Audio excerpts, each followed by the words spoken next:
So people always ask the question, how do you know if you are chronically ill? Well, if your pillbox makes this sound, then you're kind of on the right lines. But I didn't think it was this bad. Now I've got a pair of travel maracas with me. It's been a long old time since I've done any packing, and this just makes my brain very happy. Little organised piles of stuff. And then there's like 1/4 of my medicine that I'm going to be taking away with me. So, you know, good packing. Turns out I'm not very good with this vlogging thing anymore. So we've arrived at the Airbnb, it is the next day, and it's a 2-bedroom little bungalow. I'll give you a little tour of the place because it's actually very pretty. This is one of the bedrooms. It reminds me a bit like an old-fashioned cottage you'd stay at. And then here's one of the other bedrooms. A little bit smaller, but it's still quite nice. And then we have like 2 different rooms. This is a sitting room, and then there's a dining room and kitchen. And well, I wouldn't say massive, but it's big to me. I have a small garden in compared to this massive space, which is absolutely beautiful. So yeah, I'm a bit I think I'm just exhausted. We've been travelling pretty much since 11 this morning, and it's now, oh wow, it's 4 p.m. So excuse me if I look awful, or I'm not doing much. It's hard. God, I'm really bad at this. So yeah, obviously there has been a gap in some videos for a long time on this channel. Main reason for that is that I'm chronically ill and needs must, and sometimes I just end up really tired. But I thought I'd film this little holiday or getaway because I actually want to do an in-person vlog again. I feel like I enjoy those the most, rather than sitting down and forcing myself to come up with a topic to talk about, because sometimes it's just more tiring than speaking the truth in front of a camera. And also it's less for me to edit personally, because the amount of times I've spent doing professional sit-down videos, professional is a stretch, but every time I do one of those videos it takes me about 1 hour to 2 hours to get a piece of footage down to 20 minutes long. So it's a lot, but I'm going to try and condense whatever happens this week into a nice little vlog. So in order to explain fully where we are, because I haven't even done like a little montage or anything, I've just kind of dumped people into this, so they probably thought, in this case it kind of looks like I've kidnapped myself. So we are in Norwich, which is in Norfolk, for a few days, and I basically am falling in love with this little bungalow that we're staying at. I don't know much about the area that we're staying in. I've been to Norfolk numerous times before, but we've never really been to Norwich itself. And this will be the last time I venture out into the world properly before I go back to college in 2 weeks, which I'm excited and nervous for, because ironically it's my last year and I am terrified. Let's just say that. I'm not thrilled about going back because it's all change and it's all figuring out my next step in life, which is possibly university. So I'm having a bit of a midlife crisis at the age of 18. Bittersweet. So I hope you'll come along. I don't know what I will film.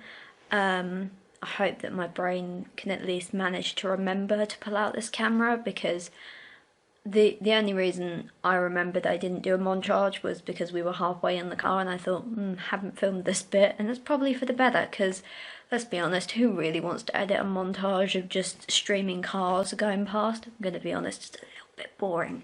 So I will bring you along for the journey. We're probably not going to do anything until tomorrow, so this is the only time you will get to see my anemic face. But yeah, I'm in love, and I really, really, really, really, like, just love the plants out there. This is not a good view. That's a good view. There are some beautiful plants here. And oh god, you can't see my face. Ooh, oh dear. That's not good.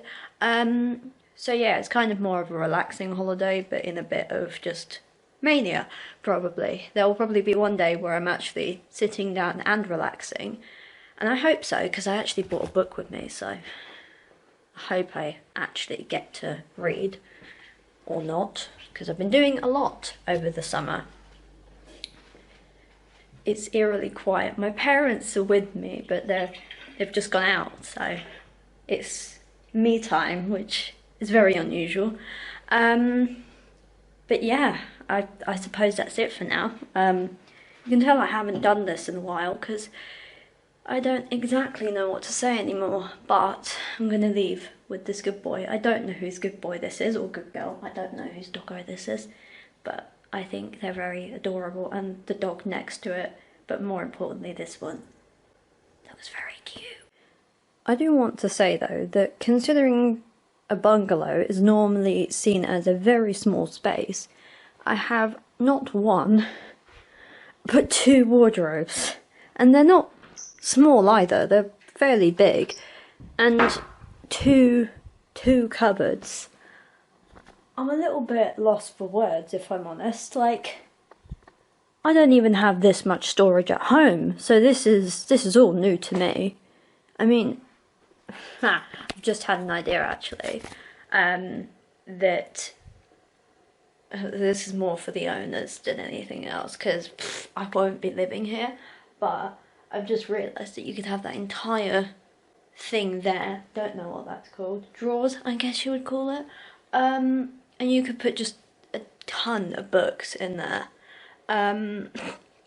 which, now that I think about it, is probably a little bit impractical. You might break the spines doing that.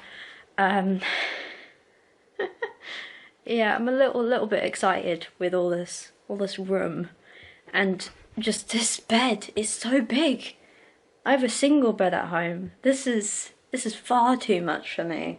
I'm used to like a very small space in my Victorian era house, but yeah, I'm a little bit lost for words at how much space there is, so I'll probably just end up using like half of this bed and not using it to its full potential, and like tiny bit of the wardrobe, because I am just so used to being in one particular routine that when I see something like this, it's a little bit shocking. But oh my god, this is just too much. Maybe I just need to live out the suitcase for this week. Just not touch the wardrobes.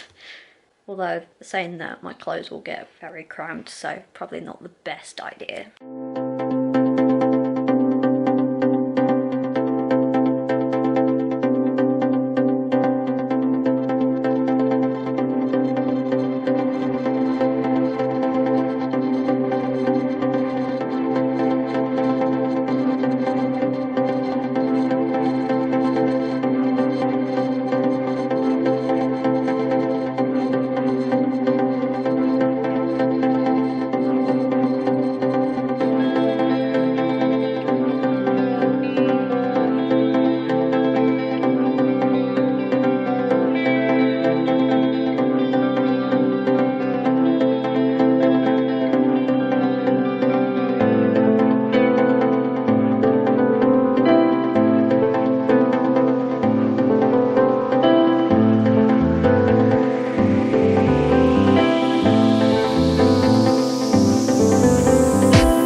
quite a busy day out in the town centre. Honestly, it was lovely, but I pushed myself too much and just I'm ending up in a lot of fatigue and pain at the moment, so this is the best cover-up for that. Can't really speak that well, so words will just come out and probably not make a lot of sense. But I'm back in my cozy jumper, and I thought I'd show you what I bought in town. So we went into the actual cathedral and they had the Diplodocus on tour session there. So I bought a bunch of merch, one of them being a pin badge, so that I can put it on my lanyard when I go back to college. I thought that was quite cute, and this adorable tote bag. I did not buy this, I put that in my tote bag. I then also bought 2 little postcards because I thought they were cute. And I bought a box of macarons because they looked delicious and they were affordable and cheap. And I can't remember what flavours I got. All I know is that they were good flavours and I can't remember, and that's the most important thing that my brain remembers. But I do have this little sheet I got from the shop that I got given for free with all the different flavours, so, you know, I might remember at some point. But yeah, I had a really lovely day today. It was just, I'm knackered. I pushed myself too much, which goes without saying really. That's just my everyday. And I just generally feel pretty washed out. I mean, the foundation that I put on earlier isn't even covering the worst of my face right now. So, you know, it's always great to have issues like that, but I think I struggle massively now with it. I struggle with the pain and the fatigue and just everything that goes with it. You know, there's so many problems to account for when dealing with numerous chronic illnesses as a whole. So it's not just one normally, it's a combination. And I overdid it. I should have left earlier. I probably should have come back here at around about 2 o'clock this afternoon, but I pushed myself, so it's not the end of the world, but it's not that hot. Yeah, it's not great because I know that, I mean, I can feel the pain everywhere, and I'm trying my hardest to move around, but I know that moving around also contributes to the pain, so I'm just gonna have to wing it over the next few days and not exacerbate it too much and try and be comfortable, even if that does mean taking extra pain meds, because one of the problems I have is that I was always told at the very start of this journey that taking pain medication was like a last alternative. It wasn't like doctors told me I should be taking strong painkillers, but I have no other alternative. They didn't provide me with one, so I just have to accept that I need them now. And I don't think I'll ever use the word dependent, but I have to live my life according to medication, and I have to live it in a way that makes me feel comfortable. And if the way of making me comfortable is top-ups of medication every now and again, and doses of things that I know in the long run would probably do a lot of damage to someone else. It's not touching much on me, but hey ho. I think the only downside I have to medication is it's not tailored. I mean, I'm on meds for the pain, but it barely touches it, if at all. So I have to remedy that. I have to make other plans, really, and it's not easy. It never will be, I know that. I think it just frustrates me more than anything else that this is the point in my life now where I have to make the really hard decisions not to do stuff, or not to go ahead with something because it's too much or too tiring. And I think it's just a general message to people that, you know, just because you're saying no to something, and just because you're taking meds, or just because you're doing something worthwhile for the better of your health, doesn't mean that you're giving up necessarily. It just means that you're allowing yourself to succumb to rest and to succumb to whatever this is, essentially. But I need to learn that. I don't know if I ever will, let's be honest. But I'm hoping to rest now, and I'm hoping that the pain won't kill me. I don't know. But I do want to say though that I'm absolutely in love with that tote bag. I think it's just adorable, and I love it. And I've got way too many at home, but I don't care. I need tote bags. It's a general necessity. If I don't have a tote bag, I'm not even living my life right. I'm hoping this tea doesn't scald me, actually. I may have made a bad decision. Yep, it's too warm. Whoops.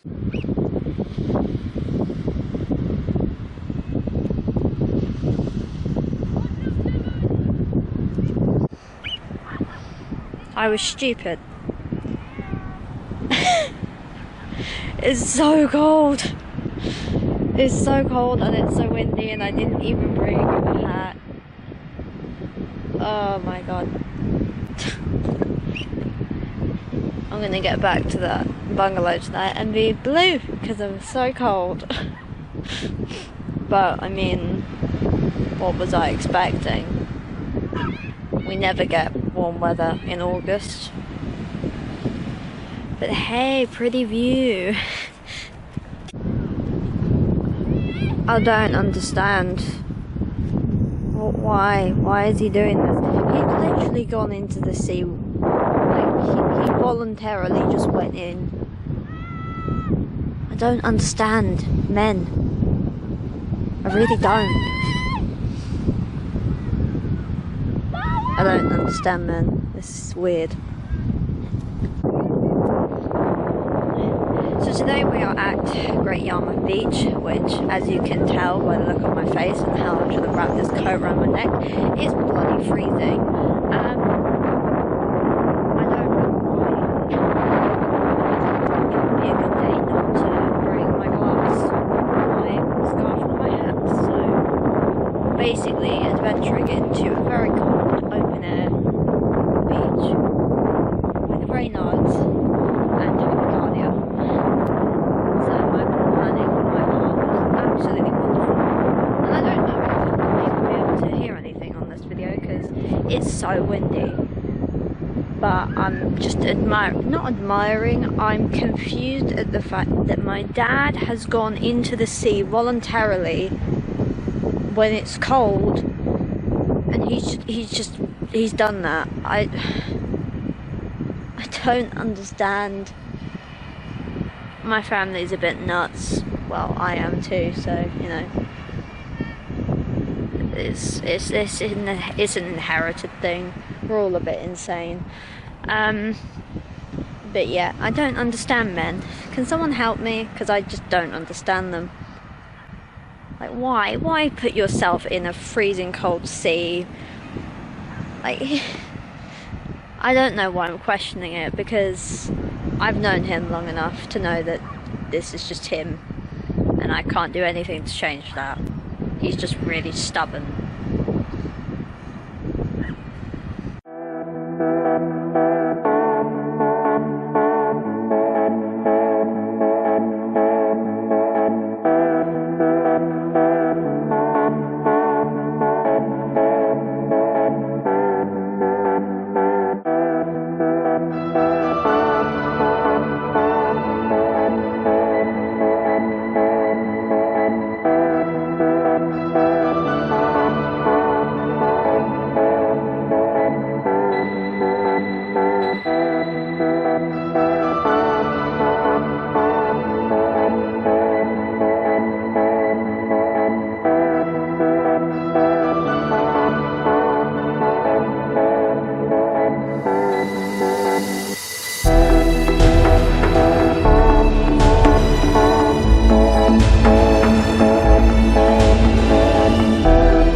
I realised that until I started doing this again.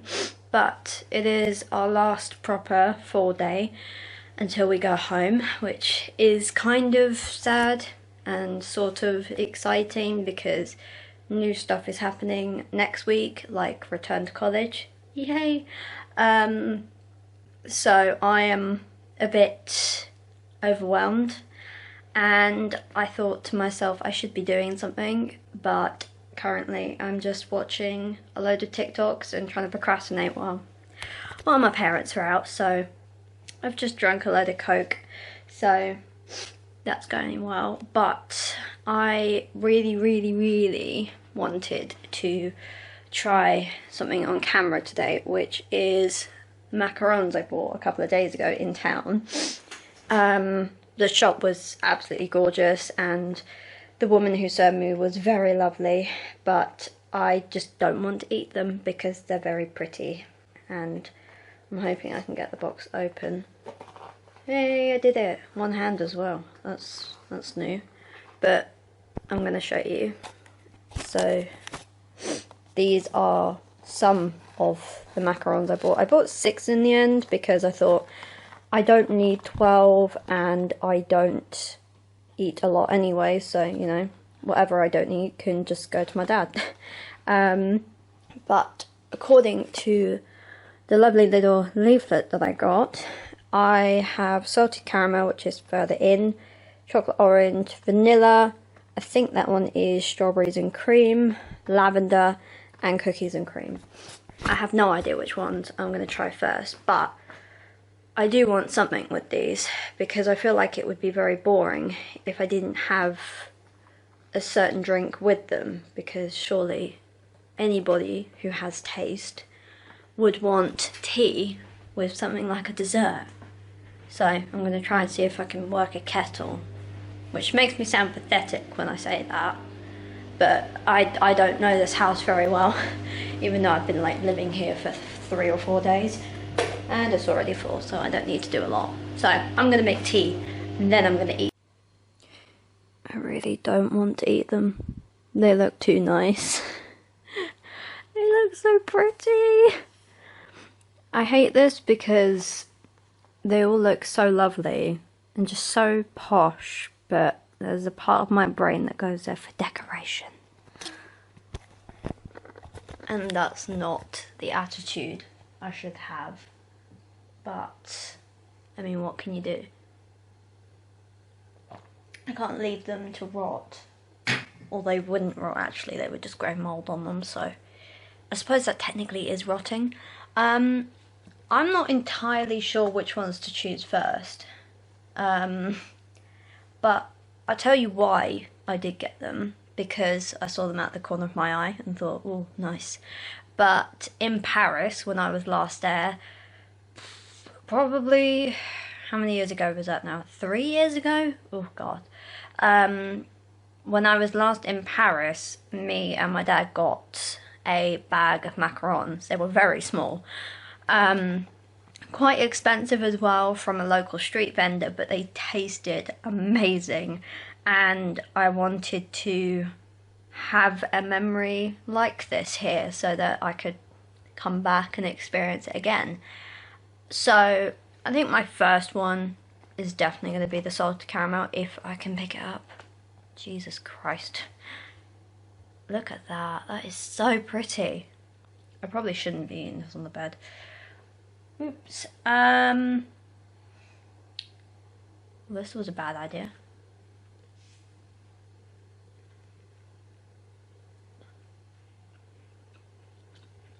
Okay, that's really nice. Ah, that is so good. Okay, now I'm gonna eat this in peace now, because this is very distracting. It may look like I've not moved at all from the last video, but I have, because gotta move those joints. Why is my stomach suddenly making random noises? So I really terrible at this. So I've been getting back into reading a lot over the summer, and I started a book journal in about July, I think, and I've started tracking what I'm reading and trying to expand my library as such, because I went through it and there was a lot of books that I've read which I thought were terrible, and I don't know why I kept them. So I donated most of them. I've still got some of them in storage so that I can sell them at like a boot fair or a market or something, because I feel like if I don't want it, someone else might, even if it's just like a quick day read. But I've been using the money that I've been getting from that sort of stuff into expanding the diversity of my library, because surprisingly enough, I don't have a lot of books that cover the LGBT, POC, all these types of different diverse categories, and I really, really wanted to branch out and try and get some good books with some good representation. And I've read quite a few over the summer that have got some very diverse different characters and loved so many of them. But I've currently just started The Midnight Library by Matt Haig, which is incredible. I'm only about 60 odd pages in, but it really does a good job of trying to explain mental health and trying to make you picture life in a different way. And obviously, someone who has suffered with a lot of mental health issues, I see myself in this main character a lot, because you do sit there and you think sometimes the life that you're living doesn't feel great. It feels shit, and it makes you feel sad. And I have felt really, really down over the past few years, and it is hard to bring yourself out of a depressive episode or just not feeling like you belong in the world. But this is a really good book. I would recommend it to anyone I would know, basically, who have struggled with mental health, who have struggled with the concept of living on in life when stuff has already gone so poorly. And for me, I am like the category prize of life has not gone well for me, which, you know, I take with a pinch of salt, because my life is not easy and it never will be. So I've just come to a time in my life where I've accepted that. And I say it quite proudly as well. You know, I don't think about it too often because it's just the life I live, and that's my thing. So it's not, I don't take it too personal, but I kind of let it fester inside of me, and then one day it will get personal. But I tend to just suppress those sort of emotions, and I don't know why I do it. I think it's just a coping mechanism, but I am really enjoying that book. There were a couple of other books that I've read over the summer that broke me, like really, really broke me. One of them was called The Priory of the Orange Tree, and it was such a long read, but so worth it for the literature and just so worth it for the characters in it. And I will say this now, I want a spin-off series of all of the characters. I want prequels, but not as in like a whole 800-page book. I want like a nice like prequel series or sequel series, not prequel, because that's before the book even happened. I want books with the characters in, but all separate, if that makes sense, because I like it too much. And there's so many other books that I've read, and I could go on forever, but I'm not going to, because it would be boring, and this clip is already 4 minutes long. And I ramble happily about stuff that I'm excited about. But definitely check out Matt Haig. He is an amazing author. He also covers a lot of other books to do with mental health and just existing, really. He is they are such a good writer, and I love the way that it comes across, because at first I thought this might be a bit too depressing for me to read, but no, I love it, and it's definitely going to be finished within the next day or so, because I'm a very fast reader, not to brag humbly and all that. But yeah, so if you want a good read, check out that, and I guess that's it.